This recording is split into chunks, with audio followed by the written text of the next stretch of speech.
Hello students, welcome to Toppers Village. आज हम करेंगे मिसलेनियस एक्सरसाइज ऑफ चैप्टर 1। जो फर्स्ट चैप्टर अपना सेट्स, उसकी जो लास्ट एक्सरसाइज है मिसलेनियस, उसके क्वेश्चंस करेंगे। तो अब ये जो एक्सरसाइज है मिसलेनियस एक्सरसाइज, इसके जो क्वेश्चंस का लेवल है ना, वो काफ़ी अच्छा है पहली चीज़ तो। फिर दूसरी चीज़, इसके जो क्वेश्चंस है उनसे रिलेटेड जेई मेंस में भी क्वेश्चंस पूछे जाते हैं। मतलब जेई मेंस में सेट्स के मतलब रैंडमली क्वेश्चन आते हैं, कभी नहीं आते, लेकिन जब भी आते हैं तो इसमें, क्योंकि जो इसके जो क्वेश्चन है उनका लेवल अच्छा है, थोड़ा घुमाने फिराने वाले क्वेश्चन है इसके अंदर, वेन डायग्राम से रिलेटेड ज़्यादा होते हैं इसके अंदर, प्रैक्टिकल प्रॉब्लम ज़्यादा होती है। तो उस पॉइंट ऑफ व्यू से भी ये काफ़ी अच्छी एक्सरसाइज है। और दूसरी चीज़, इसमें आपको कुछ नई चीज़ें पता चलेगी। ठीक है, तो अब डायरेक्ट स्टार्ट करते हैं। देखो,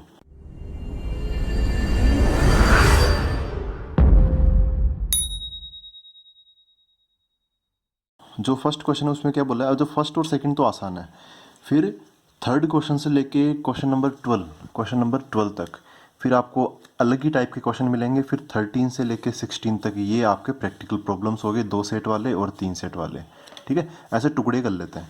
तो स्टार्टिंग के दो क्वेश्चंस काफ़ी आसान है। पहला है, decide among the following sets which sets are subsets of one another. ठीक है, तो ए दे रखा है, बी दे रखा है, सी दे रखा है, डी दे रखा है। तो ए जो है वो कौन सी फॉर्म में दे रखा है, सेट बिल्डर फॉर्म में दे रखा है ना, ऐसे घुमा फिरा के दे रखा है। X such that X belongs to R and X satisfy X square minus 8x plus 12 equal to 0। तो इसको सोल्व करके जो एक्स आएगा ना, उससे हम रोस्टर फॉर्म में ए को लिख लेंगे, मतलब काफ़ी आसान फॉर्म में लिख लेंगे। बी आसान है, सी आसान है, डी भी आसान है, तो ए को लिखते हैं पहले। ठीक है, तो ए इक्वल टू क्या होगा, ए इक्वल टू फर्स्ट क्वेश्चन है, ए को सोल्व कर लेते हैं। ए इक्वल टू क्या है, देखो उसमें एक इक्वेशन दे रखी है, क्या, X square minus 8x plus 12 equal to 0। ठीक है, इसको सोल्व कर लेते हैं। तो इसको सोल्व करेंगे तो ये तो क्वाड्रेटिक है, एक्स स्क्वायर माइनस, इसको क्या लिखूँ मैं, 6x minus 2x plus 12 equal to 0। इसको सोल्व करते हैं। यहाँ पे x कॉमन आ गया तो x माइनस 6, यहाँ पे -2 कॉमन आ गया तो x माइनस 6 इक्वल टू 0 चल ही रहा है। ठीक है, तो यहाँ से x minus 2 and x minus 6 equal to 0 आ गया। तो x equal to finally 2 and 6, ये दो वैल्यूज यहाँ पर बन गई। तो a के अंदर क्या आएगा, ऐसी चीज़ें जो इसको सेटिस्फाई करे, मतलब 2 एंड 6 आ जाएगी, 2 एंड 6 आ गई। b क्या दे रखा है, 2 4 6। सी सबसे बड़ा है, उसको बाद में लिखेंगे। डी क्या दे रखा है, डी सबसे छोटा है, उसके अंदर एक ही एलिमेंट है 6, है ना। अच्छा, अब आते हैं सी पर। सी सबसे बड़ा है, इसके अंदर 2 आ गया, 4 आ गया, 6 आ गया, 8 आ गया, फिर डॉट डॉट डॉट भी लगा हुआ है।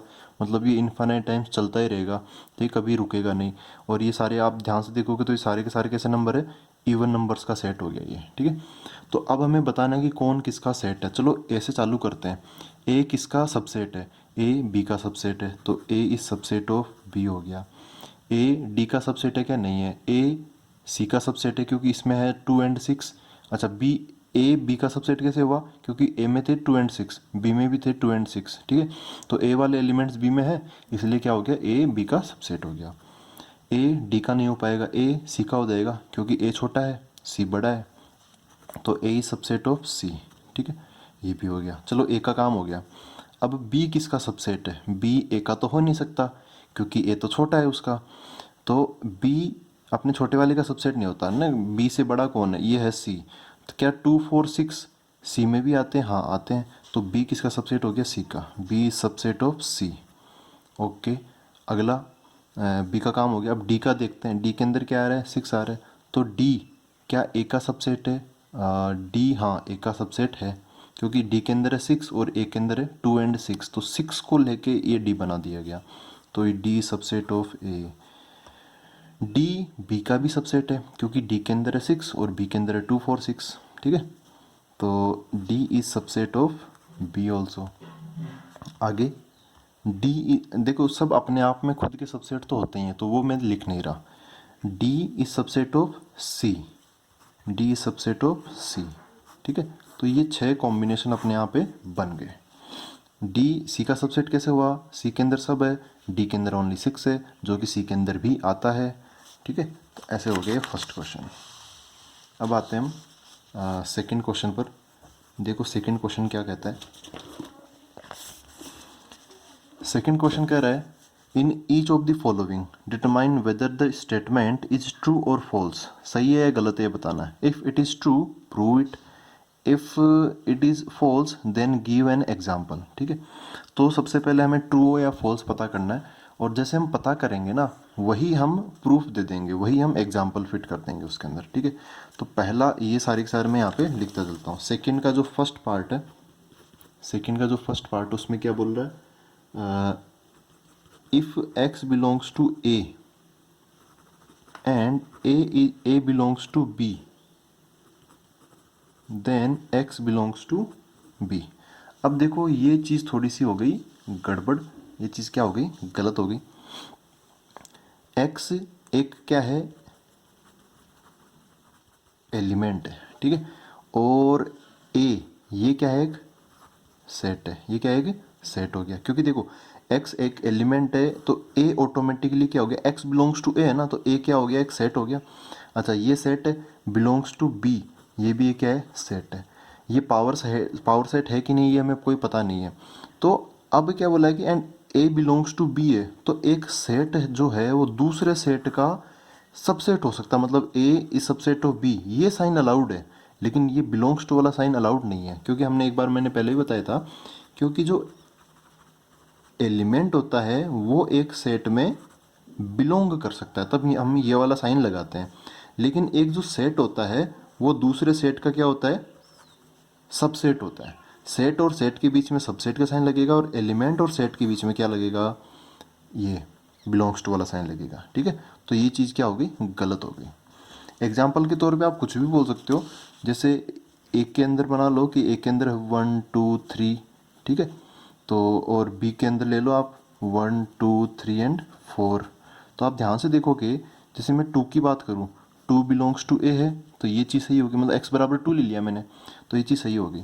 फिर क्या बोला, ए बिलोंग्स टू बी, तो यहाँ पर ए इज सबसेट ऑफ बी है, ना कि ए बिलोंग्स टू बी है। ठीक है, तो ऐसे ये चीज़ क्या हो गई, गलत हो गई। ये वाला रीजन भी आप दे सकते हो कि सबसे एक सेट जो होता है वो सेट का सबसेट जरूर हो सकता है, लेकिन एलिमेंट बिलोंग नहीं कर सकता उसमें। फिर सेकंड पर आते हैं। सेकंड देखो, सेकंड में क्या बोलना चाह रहे हैं, इसमें है if A is subset of B and B belongs to C then A belongs to सी।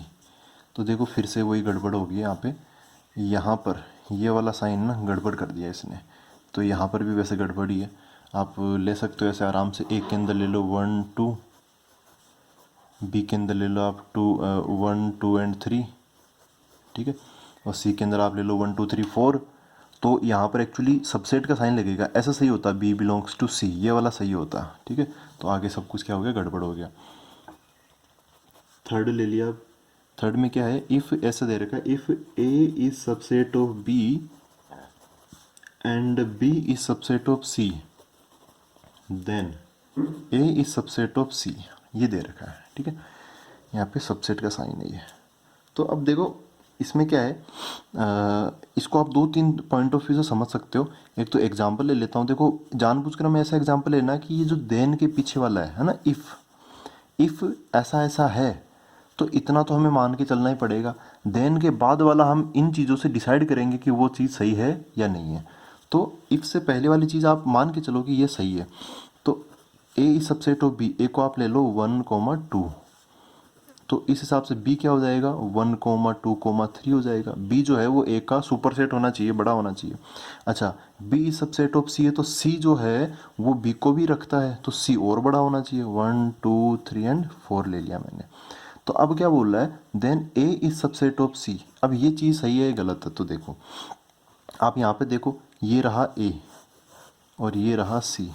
ठीक है, तो क्या ये ए इस सी का सबसेट है, हाँ है। इस सी के अंदर है 1 और 2 3 4 ऐसे है, तो इन 1 और 2 को एक अलग लेके हमने एक नया सेट बना दिया, सबसेट बना दिया ए। तो क्या हो गया, ए इस सबसेट क्या हो गया, ए इज सबसेट ऑफ सी, ऐसे हो गया। ठीक है, ए इज सबसेट ऑफ सी हो गया। ठीक है, ये क्लियर है। अच्छा, इसको आप वेन डायग्राम से भी समझ सकते हो। देखो ए जो है बी का सबसेट है, फिर बी सी का सबसेट है। इसका मतलब ए का जो सर्कल है वो बी के अंदर आएगा, समझो कि ये बी वाला सर्कल है, तो ए का जो सर्कल है वो बी वाले के अंदर आएगा। फिर क्या बोला, बी इज सबसेट ऑफ सी, तो बी का जो सर्कल है वो सी वाले के भी अंदर आएगा। तो ऐसा ये हो गया सी। तो आप ध्यान से देखोगे ये ए वाला जो सर्कल है वो ऑटोमेटिकली सी वाले की क्या आ गया, अंदर आ गया। तो ए वाला जो सर्कल है वो सी वाले के अंदर आ गया, तो क्या हो गया, ए इज सबसेट ऑफ सी हो गया। ठीक है, ये एग्जाम्पल से कर दिया, ये हमने वेन डायग्राम से कर दिया। इसका एक और तरीका बताओ मैं आपको। देखो, जब भी सबसेट के क्वेश्चन आए आप ऐसे कर सकते हो। सबसेट की वो डेफिनेशन पता है कि कब कैसा सबसेट बनता है। जैसे यहाँ पे क्या बोला, ए इज सबसेट ऑफ बी, इसका मतलब एक्स बिलोंग्स टू ए है तो एक्स बिलोंग्स टू बी भी होगा। ठीक है, यहाँ से आप ये डिसीजन ले सकते हो। फिर क्या बोला है, B is subset of C. ठीक है, अच्छा ये जो x जो b में बिलोंग कर रहा है वो लिख लेता हूँ, x बिलोंग्स टू b। तो x जो b में बिलोंग कर रहा है वो मैंने यहाँ पे लिख लिया।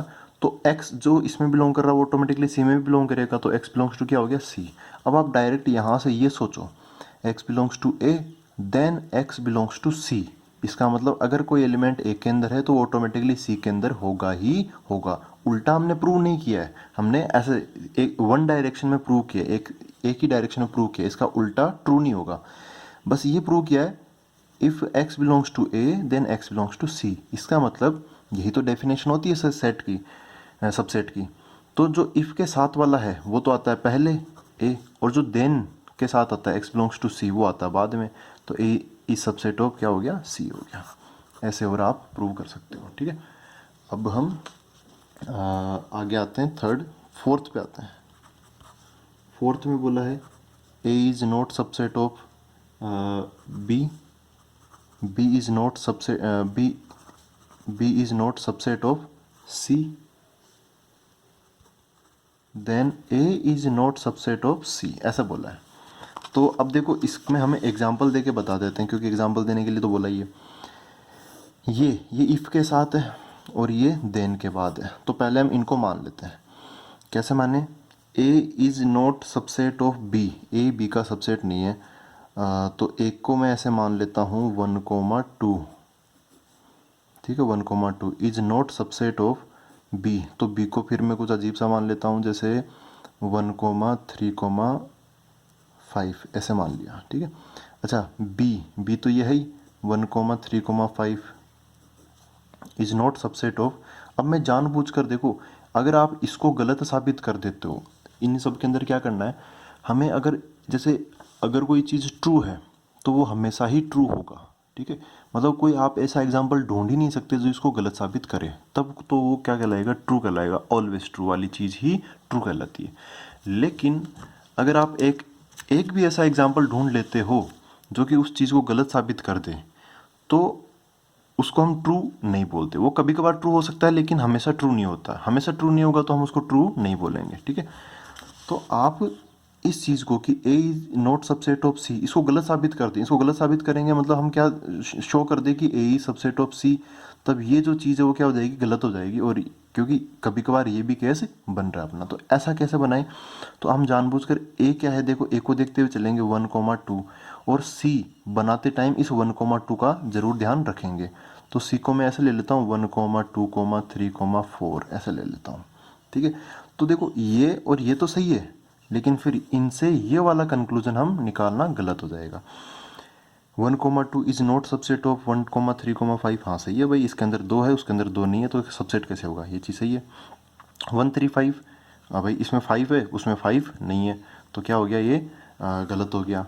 तो अब देखो 1,2 ये है ए और ये है सी, तो ए के अंदर 1,2, सी के अंदर 1, 2, 3, 4।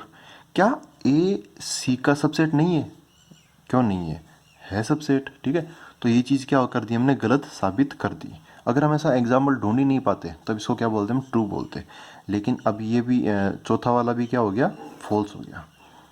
अब हम आगे आते हैं,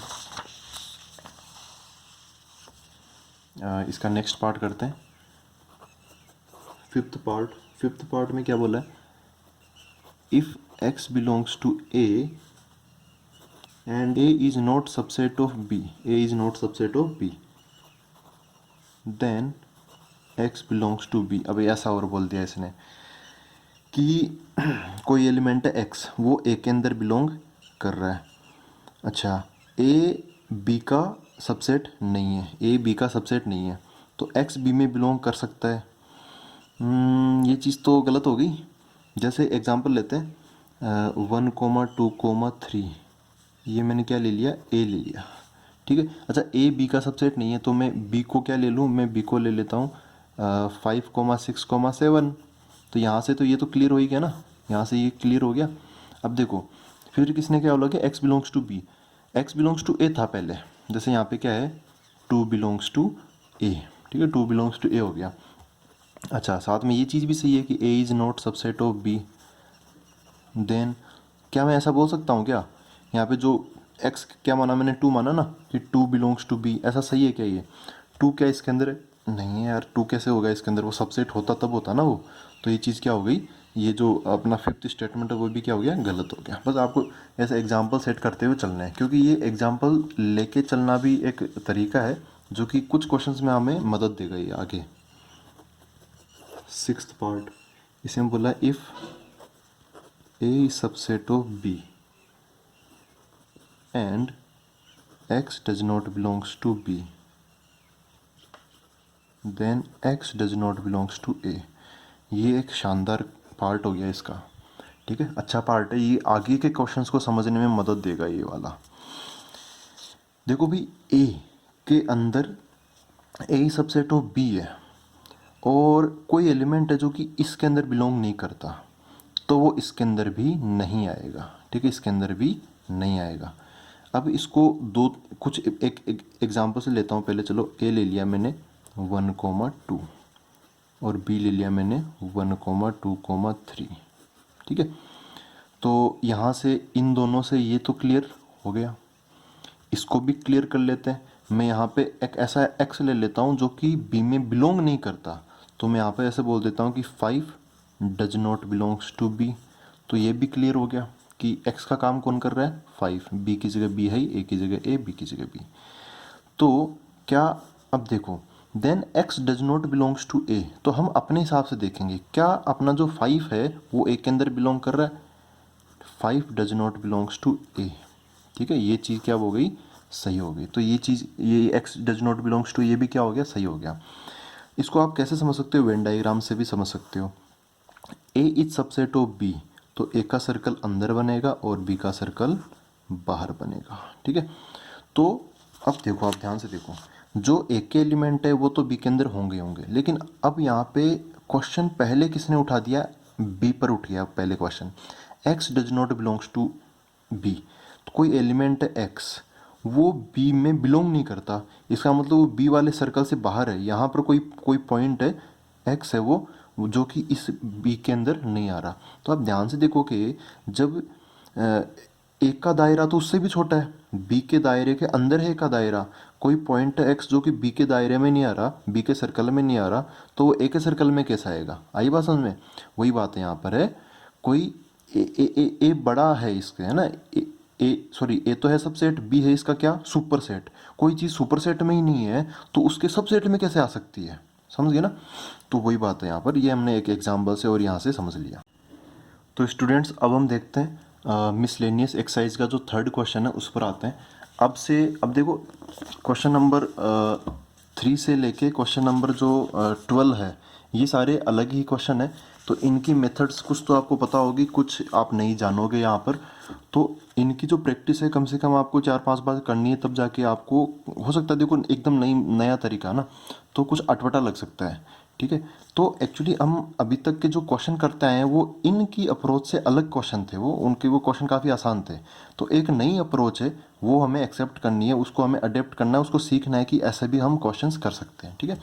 कुछ डिफरेंट है ये क्वेश्चन, इनमें भी कुछ कुछ अलग अप्रोच लगती रहती है। कई बार हम वेन डायग्राम से करते हैं, कई बार हम एग्जाम्पल लेके करते हैं, कई बार हम प्रॉपर्टी से कर लेते हैं, ठीक है। और प्रॉपर्टी लगाते टाइम भी हम कई बार यूनियन, कई बार इंटरसेक्शन अलग अलग तरीके से लेते रहते हैं, कई बार हम एलिमेंट मान के कर लेते हैं। तो ये सारे तरीके डिस्कस करेंगे। थर्ड क्वेश्चन पर आते, इसने क्या बोला, let A B and C be the set such that A union B बराबर ए यूनियन सी, ठीक है, and A intersection B equal to A intersection C, show that B equal to C. हमें ये show करना है कि B equal to सी है।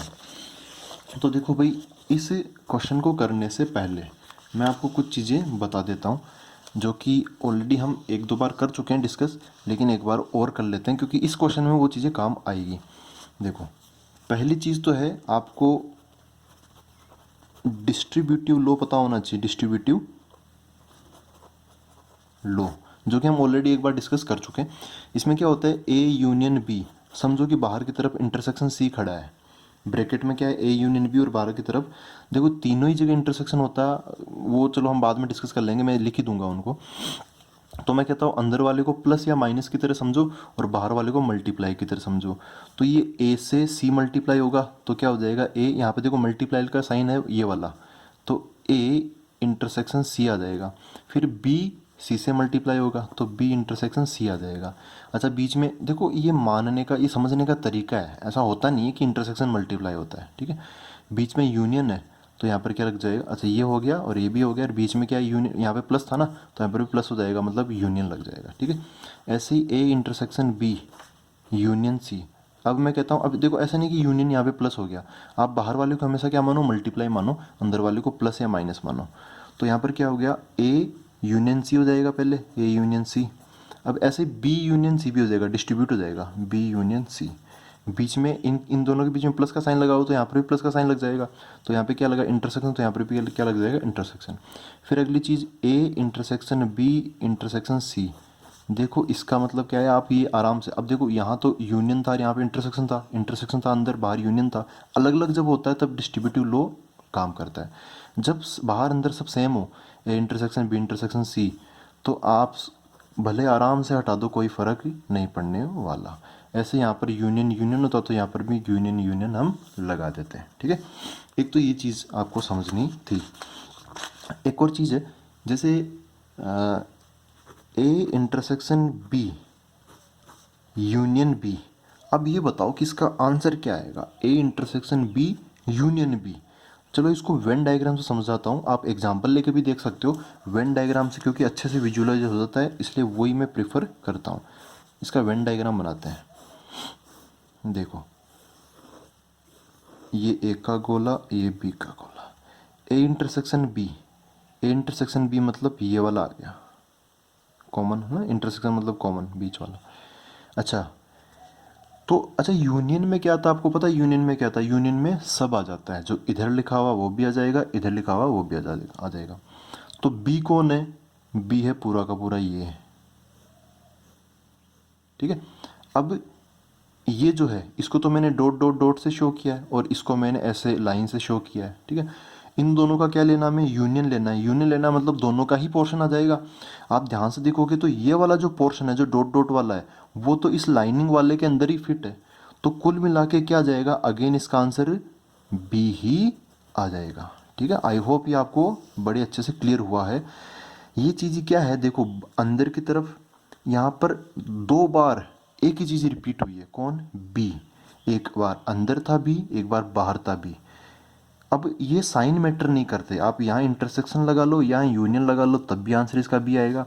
और सरप्राइजिंगली आप अंदर यूनियन लगा लो और बाहर इंटरसेक्शन लगा लो, तब भी इसका आंसर क्या आएगा, बी आएगा, ठीक है। ये दोनों चीज़ें मैं आपको बताना चाह रहा था, ये भी और ये भी। इसको भी चलो वेन डायग्राम समझ सकते हैं, आप किसी भी प्रूफ में वेन डायग्राम बता सकते हो इजीली, वो चलता है। ए यूनियन बी देखो, चलो सबसे पहले ए वन, ए का सर्कल, बी का सर्कल, ये ए ये बी। अच्छा, ए यूनियन बी को मार्क कर लेते हैं। तो ए यूनियन बी कौन है, A union B, A union B ये सारा है, यूनियन में सब कुछ आ जाता है, ए वाला भी आ जाएगा और बी वाला और कॉमन वॉमन सब आ जाएंगे इसके अंदर, ठीक है। अच्छा, अब बी वाले पर आते हैं। अब बी वाला कौन सा है, बी वाले को मार्क कर देते हैं। बी लिखा हुआ है यहाँ पे ओनली, इसका मतलब बी वाला जो सर्कल है उसको मैं मार्क कर देता हूँ। तो इसमें तो हमने डॉट डॉट डॉट डॉट लगा दिया इसको रिप्रेजेंट करने के लिए, इसके लिए मैं लाइनिंग लगा देता हूँ। तो ये बी वाले सर्कल में मैंने लाइनिंग लगा दी, ठीक है। अब इन दोनों के बीच में क्या साइन लगा रखा है, इंटरसेक्शन मतलब कॉमन। तो डॉट वाली चीज़ें और जो लाइनिंग हमने बना रखी है वो वाली चीज़ें, इन दोनों का हमें क्या ढूंढना है, इंटरसेक्शन मतलब कॉमन पोर्शन। तो आपको वो पोर्शन पकड़ना है जहाँ पर डॉटेड भी हो और लाइनिंग भी हो, ठीक है। तो ऐसा आप ध्यान से देखोगे तो ये जो पोर्शन है, ये इस गोले के अंदर लाइनिंग्स भी है और डॉट भी लगे हुए हैं, तो इसका आंसर क्या बन गया, बी हो गया। ठीक है, ये आप ध्यान से देखोगे तो ये पोर्शन क्या है, ये अगेन बी तो आ गया। ठीक है, तो आप इतना घुमा फिरा के लिखो या फिर ऐसा लिखो, direct this is equal to B बन जाएगा। ठीक है, तो ये दो तीन चीज़ें थी, एक तो डिस्ट्रीब्यूटिव लो काम आने वाला है, आगे के क्वेश्चन में भी आएगा ये। ठीक है, और ये जो दो चीज़ें हैं ये आएगी। इसको मैं फिर से बता देता हूँ, ये एक टाइप से डिस्ट्रीब्यूटिव जैसा ही दिखता है हमें कि अंदर दो लोग और बाहर एक खड़ा है। तो अगर अंदर की तरफ कोई भी नंबर हो, कोई भी सेट हो और बाहर की तरफ भी वही same to same set repeat हो गया, तो इसका आंसर हमेशा वही आएगा, भले अंदर इंटरसेक्शन यूनियन हो बाहर, या फिर अंदर यूनियन और बाहर इंटरसेक्शन हो। ठीक है, अब अपने क्वेश्चन पर आते हैं।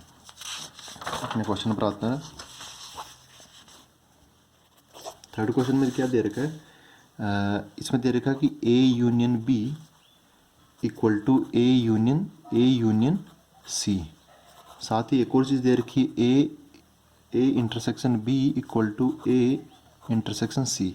हमें शो करना है, मतलब प्रूव करना है, show that B equal to C, हमें ये चीज़ प्रूव करनी है। ठीक है, हमें ये चीज़ प्रूव करनी है। तो देखो थोड़ी मेथड डिफरेंट है, आपको इसको एक्सेप्ट करना पड़ेगा, साथ ही साथ इसकी प्रैक्टिस भी कर लेना है इसकी अच्छे से। ये ऐसे क्वेश्चन को हम ऐसे डील करते हैं क्योंकि इनमें कुछ नहीं है ना, प्रूव करने वाले क्वेश्चन है इनमें, ना तो डेटा है, डेटा होता तो बहुत आसान होता है ये। देखो ये रहा यूनियन और ये रहा इंटरसेक्शन। ए कोई अलग ही है जो कि बाद में नहीं है, काम नहीं आता, वो दिखता नहीं है हमें यहाँ पे, बस बी बराबर सी हमें ये प्रूव करना है। ठीक है, तो एक काम करता हूँ, मैं इसको उठाता हूँ यहाँ से, ए यूनियन बी, यहाँ पर प्रूव कर लेते हैं इसका, A union B equal to A union C. ठीक है, मैं both side take intersection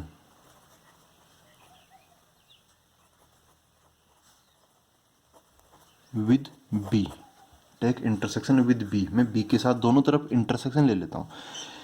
actually B के साथ ही क्यों, अभी मैं बी के साथ ले रहा हूँ, फिर सी के साथ लूँगा। एक्चुअली मैंने ए के साथ भी इंटरसेक्शन लेके ट्राई किया, लेकिन उससे कोई बेनिफिट नहीं होता है। ठीक है, अपने क्वेश्चन का जो प्रूफ है उसकी तरफ हमारा कोई अप्रोच ही नहीं हो पाता जब मैं दोनों तरफ ए के साथ इंटरसेक्शन ले लेता हूँ। तो इंटरसेक्शन ही क्यों, अब समझ में आ गया, बी के साथ ले लिया, अब सी के साथ भी लेंगे। ठीक है, अच्छा इंटरसेक्शन क्यों, क्योंकि यूनियन ऑलरेडी यहाँ पर लगा हुआ है, हम उससे डिफरेंट लेंगे। क्योंकि अब अगर मैं यूनियन लगाऊंगा तो उससे कोई फ़र्क ही नहीं पड़ेगा, हर तरफ यूनियन से कोई फ़र्क नहीं पड़ता। डिस्ट्रीब्यूटिव लॉ कब काम करता है, जब अंदर कुछ हो और बाहर उससे डिफरेंट हो। ठीक है, तो यहाँ पे ऑलरेडी क्या यूनियन, तो मैं क्या लूँगा इंटरसेक्शन। ठीक है, किसके साथ, बी के साथ, तो ऐसा बन गया B intersection A union B equal to B intersection A union C. ठीक है, डिस्ट्रीब्यूटिव लॉ को एक्टिवेट करते हैं। अच्छा, अब देखो इधर तो आपको सोचना ही नहीं है, डिस्ट्रीब्यूटिव लॉ इधर है, इधर बी ए सी तीन लोग हैं, लेकिन यहाँ पर आप ध्यान से देखोगे दो ही लोग हैं, घुमा फिरा के उनको लिखा हुआ है, तो इसका आंसर क्या बन जाएगा, बी बन जाएगा। क्यों, जो बाहर भी है जो अंदर भी है, बाहर इंटरसेक्शन है अंदर यूनियन है, तो इस सिचुएशन में इसका आंसर क्या बन जाएगा, बी बन जाएगा। इक्वल टू, इस पर आते हैं, डिस्ट्रीब्यूटिव लॉ लगा देता हूँ, तो बी इंटरसेक्शन ए बन जाएगा, बी इंटरसेक्शन ए। और अच्छा ऐसे समझो, यहाँ पे प्लस है, यहाँ पे मल्टीप्लाई है, तो बी ए से मल्टीप्लाई होगा, फिर बी सी से मल्टीप्लाई होगा, तो बी इंटरसेक्शन सी हो जाएगा। बीच में क्या लगा, यूनियन, तो यहाँ पर भी क्या लग जाएगा, यूनियन लग जाएगा। ठीक है, इसको मैंने बोल दिया इक्वेशन 1। अच्छा, बी के साथ इंटरसेक्शन ले लिया, अब इंटरसेक्शन विद सी ले लेता हूँ। ठीक है, इंटरसेक्शन विद सी, किसका, इसका। ठीक है, तो ये पहले उसको लिख लेता हूँ, A union B equal to A union C. यहाँ पे सी के साथ इंटरसेक्शन, इधर भी सी के साथ इंटरसेक्शन।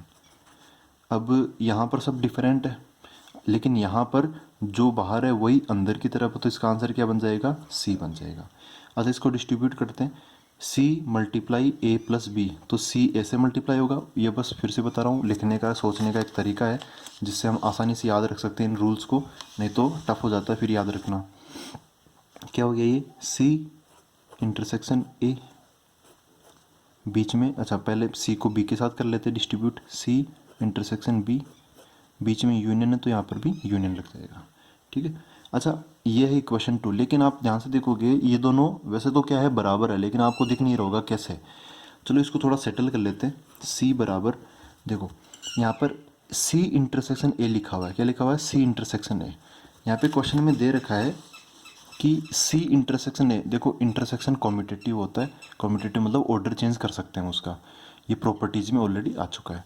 तो ए इंटरसेक्शन सी बोलो या सी इंटरसेक्शन ए बोलो, एक ही बात है, आंसर वही आता है जो कॉमन होता है। तो ए इंटरसेक्शन सी की जगह में ए इंटरसेक्शन बी फिट कर सकता हूँ, ठीक है।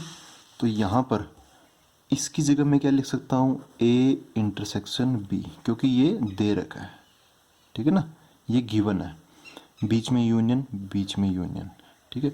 यहाँ पर क्या है, सी इंटरसेक्शन बी, तो इसको मैं लिख दूँ बी इंटरसेक्शन सी, एक ही बात है, इनको ऐसे ऐसे ऑर्डर चेंज कर देने से कोई फ़र्क ही नहीं पड़ता। इतना इतना सब कुछ क्यों कर रहा हूँ, इसको बना दिया मैंने इक्वेशन 2, इसलिए कर रहा हूँ क्योंकि इक्वेशन 1 का जो RHS है वही इक्वेशन 2 का RHS है। यहाँ पर बी इंटरसेक्शन ए लिखा हुआ, यहाँ पर भी ए इंटरसेक्शन बी, मतलब ये तो बराबर ही है, ऑर्डर चेंज करने से कोई फ़र्क नहीं पड़ता। बीच में यूनियन, बीच में union, B intersection C, B intersection सी।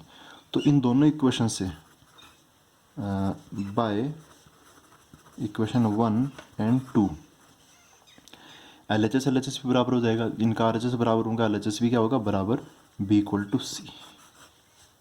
ये हो गया, प्रूव हो गया अपना, ठीक है, हैंस प्रूव्ड।